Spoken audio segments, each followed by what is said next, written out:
Welcome to episode 3 of the second season of the Books of My Life podcast. I'm your host, Hareth Al Bustani, Arts and Culture Editor at The National. In this podcast, I explore the roles that books and stories have played in the lives of a number of influential figures, spanning a range of backgrounds. But before we start, make sure to subscribe and follow Books of My Life on your favorite podcast app to get all the new episodes as soon as they come out. I've always been enthralled with the world of history. The study of history is a study of human nature itself. Through the annals of history, we learn how to predict the future. In its chronicles, we see the very same patterns and forces that govern our own lives today. For history is not just the study of what happened when. It is the act of piecing together a disparate past through the combined powers of analysis, physical evidence, and deduction. In many ways, I've always found it very similar to journalism. In essence, both require an element of storytelling and an element of critical investigation. When working on my own book about the Roman Emperor Nero, I realized how hard it was to not just relay the most accurate narrative of events, but also to bring the world of ancient Rome to life. The truly great history writer walks a fine line between dramatization and documentation, a balance that Indian author Shrabani Basu has mastered admirably. Shrabani famously wrote Victoria and Abdul, a historical novel that was later adapted into a feature film. Somewhat of a sleuth herself, she also penned a fascinating account of Arthur Conan Doyle's efforts to rescue a Parsi lawyer from injustice. We discussed the remarkable correlations between history and journalism, and why the best history writers have to be both. So I also share a love of history. Mm-hmm. I've written for several history magazines. I actually wrote a book about the Emperor Nero. All right. Wow. And that's something that strikes me about. So whenever I meet other people who are passionate about history, I'm always interested to get to the root of why and where that kind of first began. In your case, were there any books that you read when you were growing up that left an impact? I don't think it was the books, but it was my father was a great traveler. Yeah. So I think we went to, just visited places. And whenever I'd go to an old fort or something, even as a kid, there was something that would, make sort of give me goosebumps just thinking of the stories about that place. I was very young. First went to the Delhi fort. Yeah. And in the Lal Killa, which is the Red Fort in Delhi. And they used to do this sound and light exhibition. And it was fascinating just listening to those, hearing those stories and thinking of the troops marching in and everything that happened. So I think there was always a fascination. And then as I grew up, one read more books. But it started as a child, and I think it was the historical buildings and wherever I visited. But I think the importance of literature such as your own is that the ability to actually bring those places and those periods to life through these, and you have all these strands of intrigue and kind of nobility and royals and power. And what are some of your literary influences where those aspects of your work come from? Well, literary influences, growing up in India, it was all the classics. We read a lot of the English classics. So Dickens was big. And then as I, grew up a little more, I ventured into the European classics. So Russian classics were big for me. I loved Tolstoy, Chekhov. Just the scale of these stories, the history they covered, the movements they covered. They always fascinated me. So give me a big, chunky historical book and I will just dive in, and I love it. So those were big influences. But of course, that was literature as well. For me, as a journalist, we're talking about the sort of road I went down, which is uncovering unknown stories. I think that came to me because I chose journalism as a career. And then I was posted in London. And I was always looking for the different stories as a foreign correspondent. You want to get something that others don't, that's different. It's not just the political or the economic stories. They were there, of course, but just the other stories. And I did look for stories involving Indians in UK. And slowly, just started on a trail of finding these fantastic stories. And I got involved with Indians in the First World War, in the Second World War. Royalty just led me down a path where I was just looking for different stories, and the books flew out of those. One of the things that I find most interesting in terms of the relationship between being a historian and being a journalist is that you have to employ a lot of the same techniques, Mhm. and the mentality is quite similar in that as a journalist, when you come across a piece of information, you have to assess, well, where is this information coming from? What might Mhm. their motives be? Exactly. What's the nature of what is the source? At the same time, historically speaking, Mhm. there is a lot of bad history. There Of are a lot of course. bad Of histories where people course. don't Yeah, do yeah, that. So yeah. do you think that there's a benefit to being able to bring the two together? I think so. I think I was really helped by being a journalist and being the person I am, which is a very curious journalist. So things, just Victoria and Abdul came out of literally a little bit I knew about the curry, and then just seeing his portraits in Osborne House, Abdul Karim's portraits, and saying this man doesn't look like a servant. He's painted like a nawab, which is a nobleman. He's painted in red and gold, and he's holding a book, and that's not the sort of servant, quote unquote, paintings you do. So I was curious. And then I, wanted to know more about him. And then that led me on that journey, which then produced Victoria and Abdul after 4 years. So it's the little things that stand out. Maybe there'll be a little piece in a newspaper. It's a small, what we used to call in my days, a 4A story, the briefs. And it'll be about something that is different. And then I just want to follow it up. And so journalism really helps me because I also like to get out of the archives. The archives are a big part of my life, finding the sources, various sources. But I also like to, as a journalist, go to the spot, as it were. So I have to follow the trail of my story. I want to stand in the field that Arthur Conan Doyle stood. This is reference to my book, The Parsi Lawyer, Mystery of the Parsi Lawyer. I want to stand in that field. I want to see where the killings happened. With Victoria and Abdul, I want to go to Balmoral. I want to see those royal palaces. I want to see Abdul's house that she built for him. I want to see his grave. So I just have to dig these out because these are not known. Nobody knew where he was buried. I had to find Abdul Karim's grave in Agra. Took me 4 days. And with the help, I will say, of a local journalist, because I said, nobody else can help me. Only a local journalist who's interested in history can help me. And yeah, he did. And we, 4 days later, we found his grave. So I think it's a combination of both. What were some of the most interesting things you uncovered about his life? Abdul Karim, Yes. oh my God, there was so much. It was like I was on this roller coaster. There were moments when I didn't know what I was doing. It took 4 years to find this story. And I started with the knowledge that that all the letters had been burnt. So, it's not a great start. But as I, researched, I read her journals, Queen Victoria's journals. I read Queen Victoria's Hindustani journals. And I had no idea that Queen Victoria learned Urdu so late in her life. I knew she learned a few phrases, which everybody does. I thought they'd just be, a little phrase book. 13 volumes were produced in front of me in the Royal Archives library. No one had touched them. And these 13 volumes, one for every year they spent together, it was like treasure. And then, of course, I went on and then I found Abdul Karim's diary, which would have been destroyed. And it hadn't been. It had been taken by him to India. And then after partition, after he died, there was partition, so much happened. Somebody in the family took it to Karachi, to Pakistan. And that's where I found it. So it was like going on a trail and just discovering things and uncovering things and, unpeeling things also. Discovering more about Queen Victoria, discovering more about Abdul Karim. So it was quite an adventure. And you touched upon earlier Arthur Conan Doyle, Mhm. and there's almost this Sherlock Holmes streak to you. Did you read Sherlock Holmes growing up? Oh, yes. Who didn't?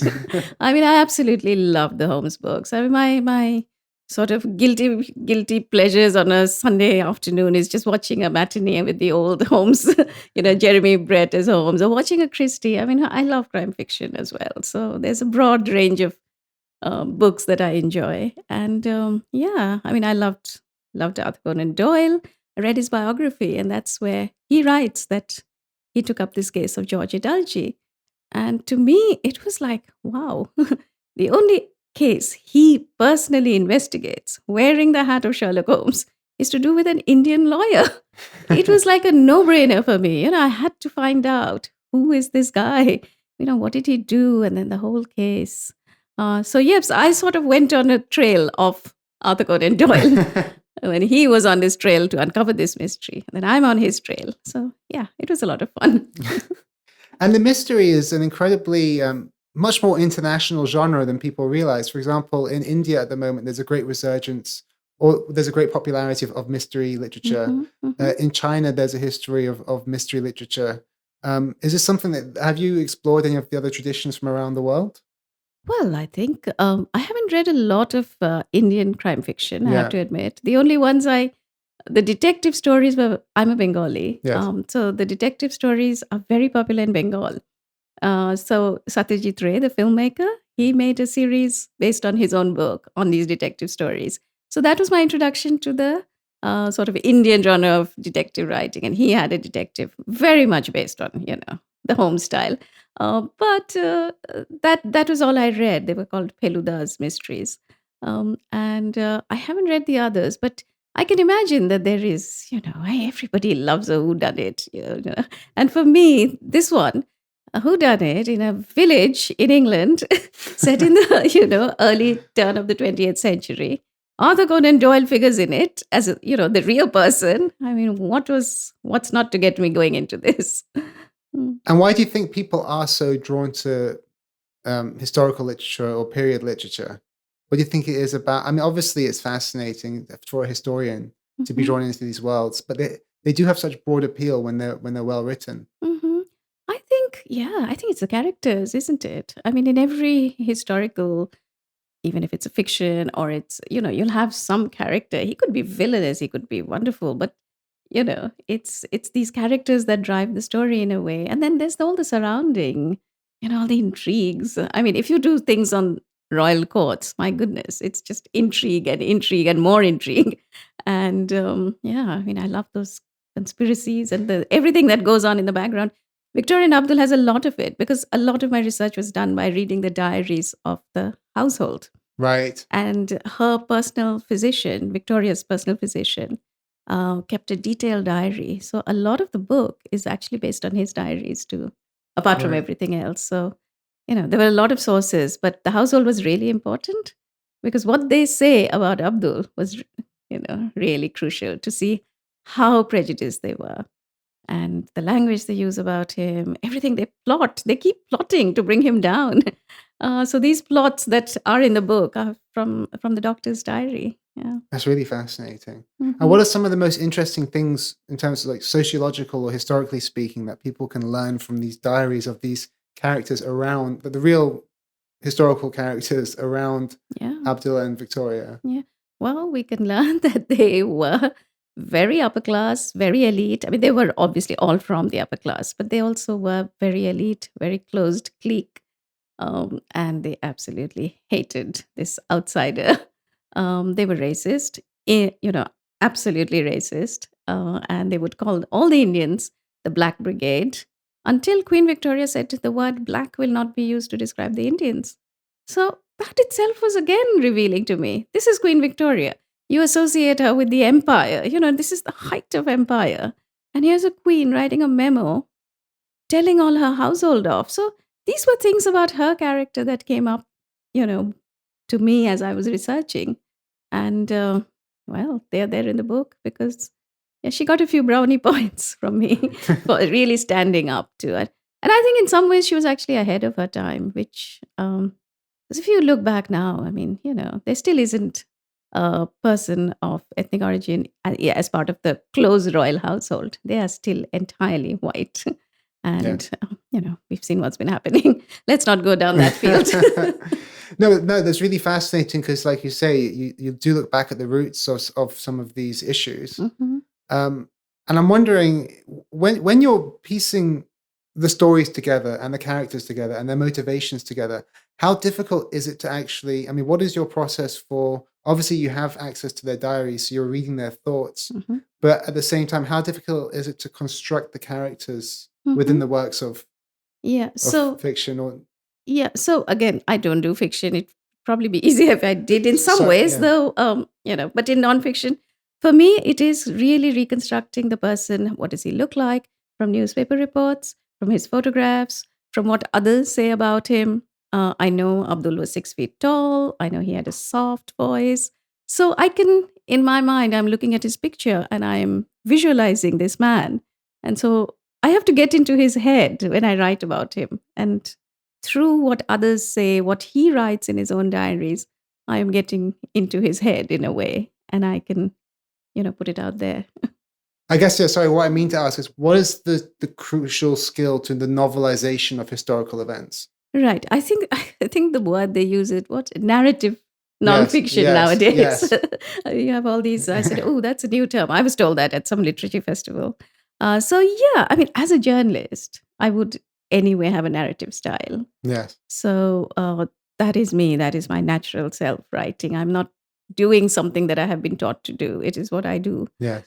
So if I'm describing a scene of revolt, where the household is saying we're going to go on strike, and I have the details from the diary, I have pretty vivid details.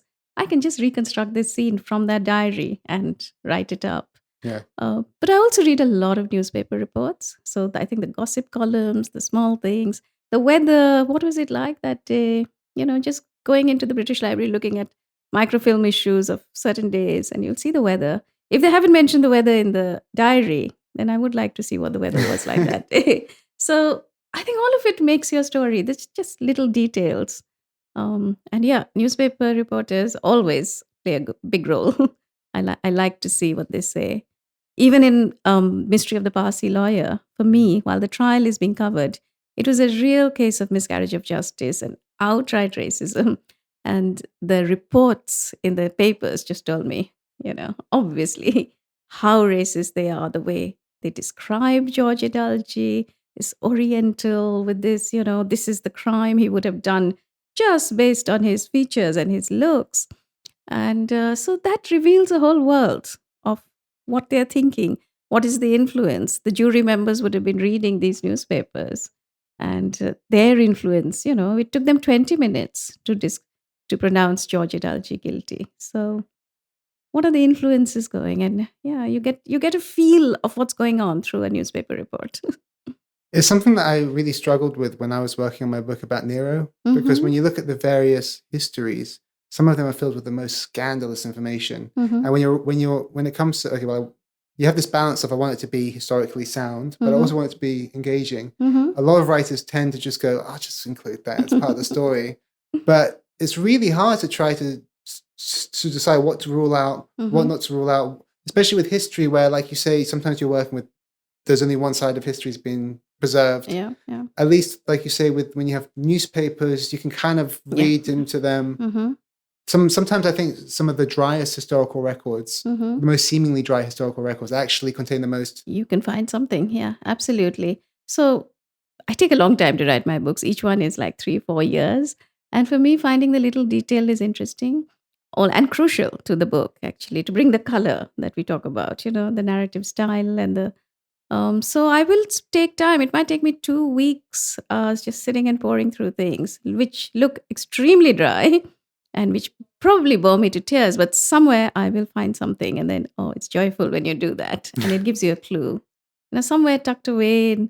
I wrote a book about the First World War and Indians in the First World War. And it's a story about these, illiterate peasants who signed up and who went and fought on the Western Front. In the trenches, 1.5 million volunteered from India. And we knew nothing about them. So I followed their stories. And I found such interesting details in something as dry as the hospital files that were kept in the British Library. Because they recorded so many different things that, then I could just bring out in my book. Fascinating stories. There's a story about Sukha. And he wasn't a soldier, but he was he was a cleaner. He was a sweeper. And in the caste system in India, he was put on the lowest rung, so he was literally considered, in quotes, untouchable. And Sukha goes to the Western Front and Sukha fights, and then Sukha is injured and he's sent to a hospital back in England. And then Sukha dies. But that wasn't the end of the story, because I found Sukha's story in the hospital files because they didn't know what to do with him. They asked the Hindus to cremate him, and the Hindus said, we won't, because he was untouchable. Then they took him to the Muslim side, and they said, bury him. And the Muslim, the imam of the mosque said, And no, he's not a Muslim. We can't bury him. So Sukha was in no man's land, rejected by his own country. And these little stories came out. And then he was buried. The local vicar of the church, he says, Sukha died for us and I will bury him. And so he's buried in that church, a very beautiful church in Hampshire, in England. And he has the biggest gravestone because the village, the parish just contributed to his gravestone. And, there were just a few people there for his burial, but he has the biggest gravestone in that graveyard. And it's a lovely story. So I wrote about Sukha that, he finally did, people do know him now.